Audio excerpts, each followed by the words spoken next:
Hi, I'm Pastor Steve Talmage, along with Pastor Nanette Christofferson.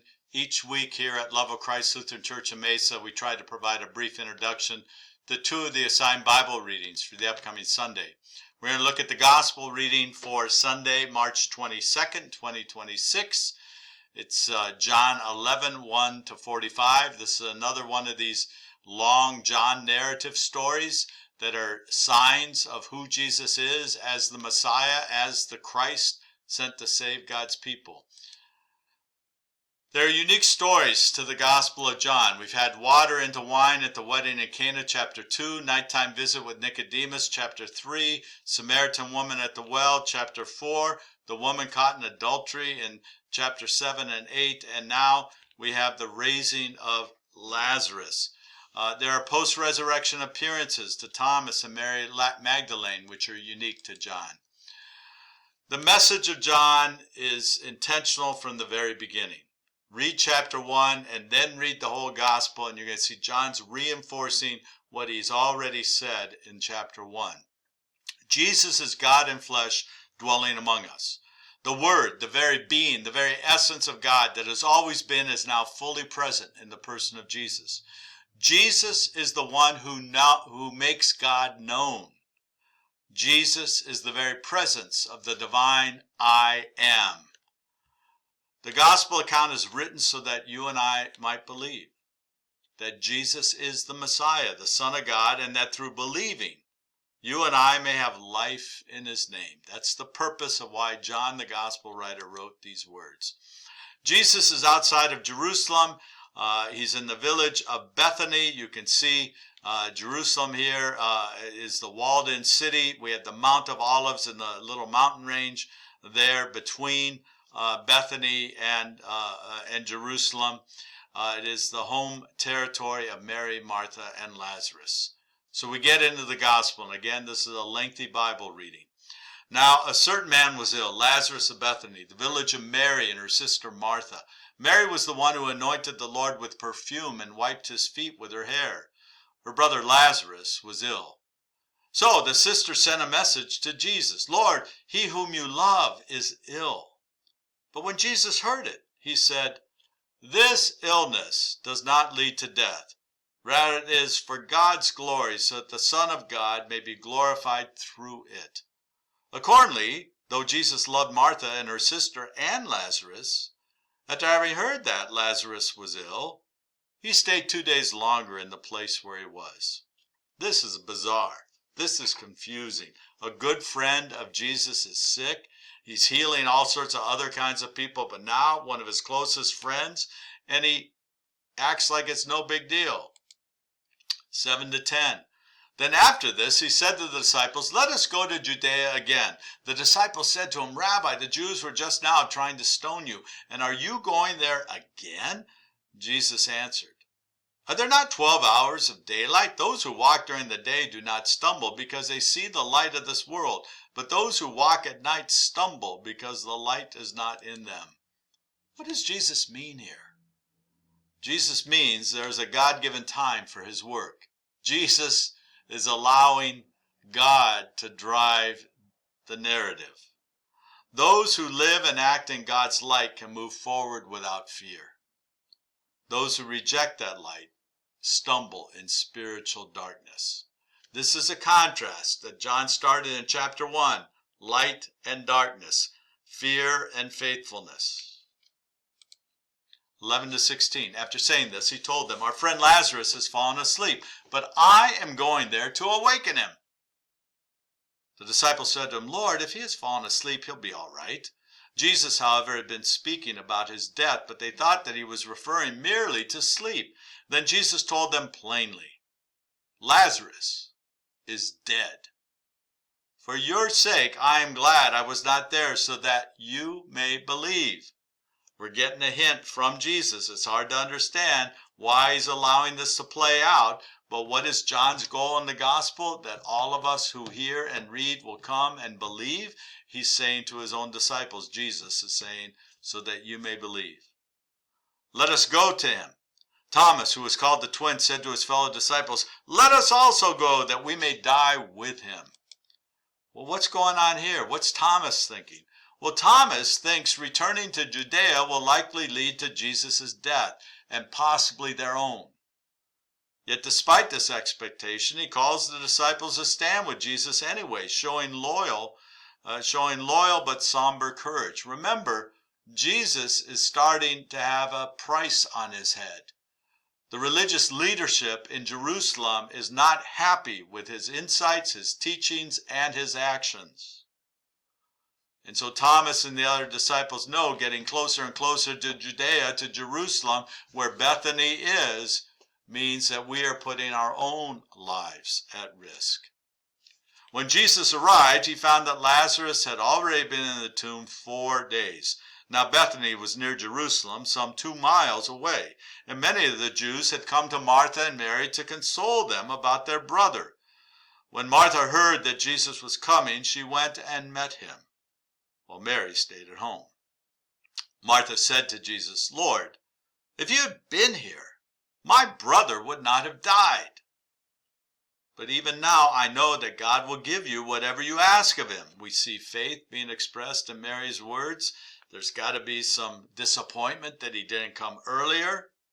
We have the professional mourners, meaning the tradition of the Jewish faith is that other women would gather for up to 30 days with the bereaved to cry when all tears of the bereaved had run out. But Mary says, "I know that God will give you whatever you ask of him." When she had said this, she went back and called her sister Mary and told her privately, "The teacher is here and he is calling for you." And when she heard it, she got up quickly and went to him.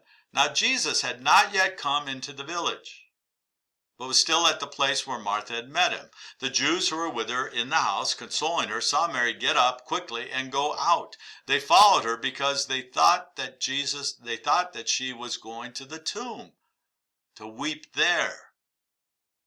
When Mary came where Jesus was and saw him, she knelt at his feet and said to him, "Lord, if you had been here, my brother would not have died." They are heartbroken. They are distraught. Mary and Martha can't understand. "We had such a good relationship with you. You were so close to our brother. How did this play out the way that we've seen you turn things around with other people, but not for us? Lord, if you'd been here, my brother would not have died." They have great confidence in the power of Jesus. 33 to 37, when Jesus saw her weeping, and the Jews who came with her also weeping, he was greatly disturbed in spirit and deeply moved. He said, "Where have you laid him?" They said to him, "Lord, come and see." Now they're saying, Jesus is saying, "Come and see," right? Come and see, come and see. Some of the disciples have said, "Come and see." Now they are saying to Jesus, "Come and see." Jesus began to weep. The shortest passage in the scriptures. Jesus began to weep. So the Jews said, "See how he loved him?" But some of them said, "Could not he who opened the eyes of the blind man," remember just in chapter 9 last week, "have kept this man from dying?" There are great questions surrounding this drama, this narrative, this story. But remember what Jesus said, why this is all happening. So that his disciples will come to believe. What does it mean that Jesus wept? He fully participates in human sorrow and loss. He experiences the emotional reality of grief alongside others. God's sorrow over the brokenness of creation, God's opposition to the power of death, all of these are at play. We need to recognize that Jesus empathizes, being Word in the flesh dwelling among us. Being fully God and fully human, Jesus understands and experiences our human emotions. And our human emotions are God-given emotions, so even God understands the sorrow, this brokenness. 38 to 40, then Jesus, again, greatly disturbed, came to the tomb. It was a cave, and a stone was lying against it. Jesus said, "Take away the stone." Martha, the sister of the dead man, said to him, "Lord, already there's a stench because he's been dead 4 days." Jesus said to her, "Did I not tell you that if you believed, you would see the glory of God.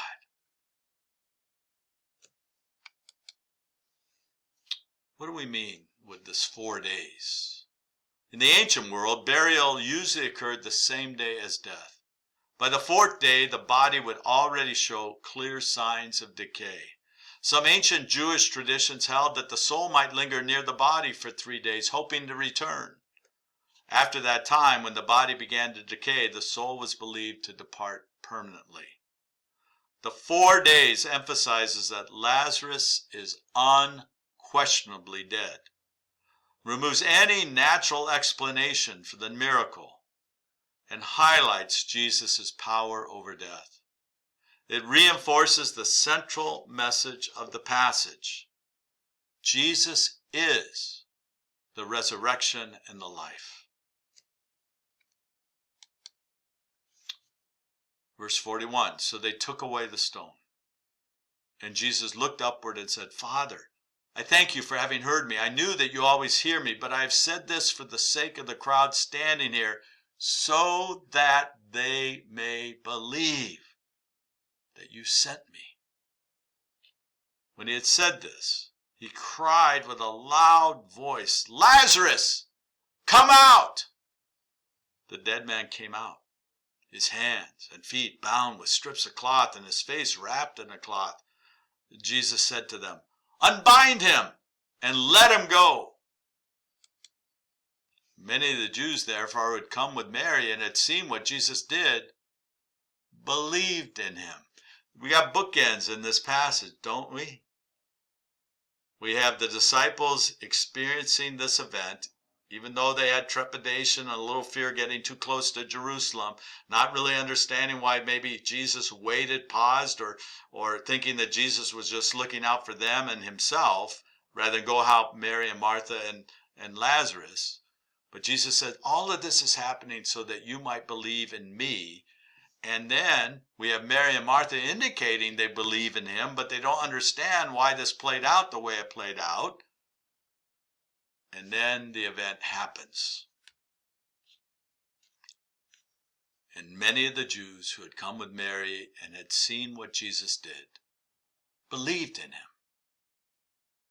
Then verse 46, we get the infamous but. But some of them went to the Pharisees and told them what he had done.